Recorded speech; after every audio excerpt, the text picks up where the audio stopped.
चीन से लेकर ड्रोन तक पर बात, शांति दूत बन जेलेंस्की से मुलाकात, पीएम मोदी के यूएसए दौरे से भारत को क्या मिला। प्रधानमंत्री नरेंद्र मोदी का अमेरिका दौरा पूरा हो चुका है।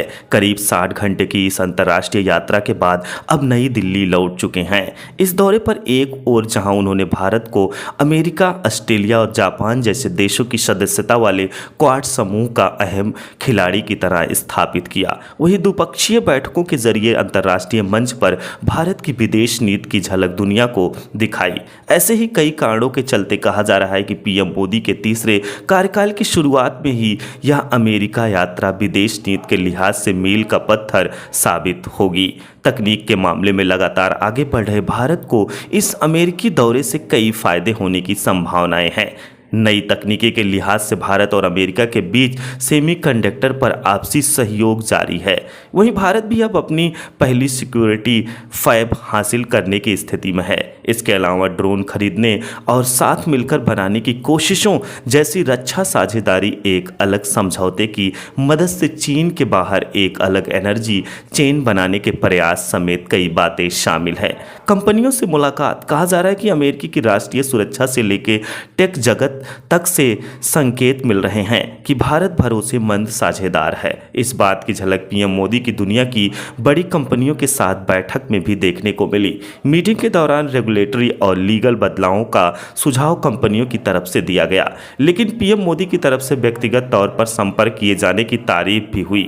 अमेरिकी यात्रा के पहले ही दिन पीएम मोदी ने राष्ट्रपति जो बाइडेन की तरफ से आयोजित क्वाड शिखर सम्मेलन में भाग लिया।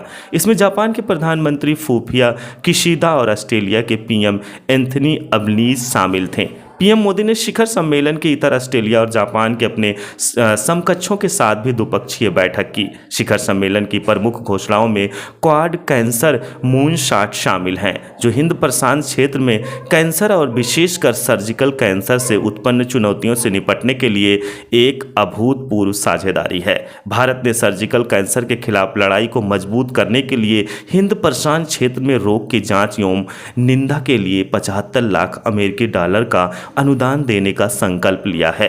क्वाड राष्ट्रों ने हिंद प्रशांत में प्रशिक्षण के लिए एक नई क्षेत्रीय समुद्री पहल की घोषणा की, ताकि क्षेत्र में उनके साझेदार हिंद प्रशांत समुद्री क्षेत्र जागरूकता और क्वाड के साझेदारों की अन्य पहलों के माध्यम से प्रदान किए गए उपकरणों का अधिकतम लाभ उठा सकें, जिसकी मदद से वे अपने जल क्षेत्र की निगरानी एवं सुरक्षा कर सकें, अपने कानूनों को लागू कर सकें और गैर कानूनी व्यवहार को रोक सकें। यूएन समिट से इतर पीएम मोदी की बैठक से संकेत मिले हैं कि दिल्ली की प्राथमिकता क्या है। ऐसे समय में जब भारत को पड़ोसी देशों की घटनाक्रम भारत को नुकसान में डालते नजर आ रहे हैं, पीएम मोदी ने नेपाल के समकक्ष केपी ओली से मुलाकात की। यूएन समिट से इतर पीएम मोदी की बैठकों से संकेत मिले हैं कि दिल्ली की प्राथमिकताएं क्या हैं। ऐसे समय में जब भारत को पड़ोसी देशों की घटनाक्रम भारत को नुकसान में डालते नजर आ रहे हैं, पीएम मोदी ने नेपाल के समकक्ष केपी ओली से मुलाकात की। पूर्वी क्षेत्र में उन्होंने वियतनाम के टो लाम से मिले, जो हिंद प्रशांत क्षेत्र के लिहाज से काफ़ी अहम है। पश्चिम में उन्होंने कुवैत के नेता से मुलाकात की। खास बात है कि यहाँ भारत की ऊर्जा हित और बड़ी आबादी है।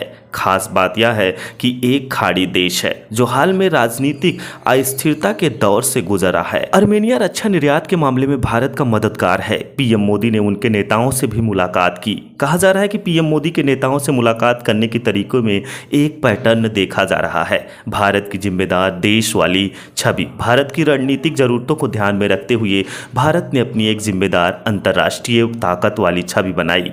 3 महीनों में तीसरी बार उन्होंने यूक्रेन के राष्ट्रपति जेलेंस्की से मुलाकात की। बार बार हो रही मुलाकात के संकेत मिल रहे हैं कि अब चर्चा शांति की अपीलों से बढ़कर उसे हासिल कैसे किया जाए यहां तक पहुंच गई है। भारतीय अधिकारियों की माने तो लोकतांत्रिक ताकतों में शायद ही कोई होगा जो रूसी राष्ट्रपति पुतिन, जेलेंस्की और बाइडेन के साथ मोदी जितना सहज हो सकें। पीएम मोदी ने फिलिस्तीन के नेता महमूद अब्बास से चर्चा की।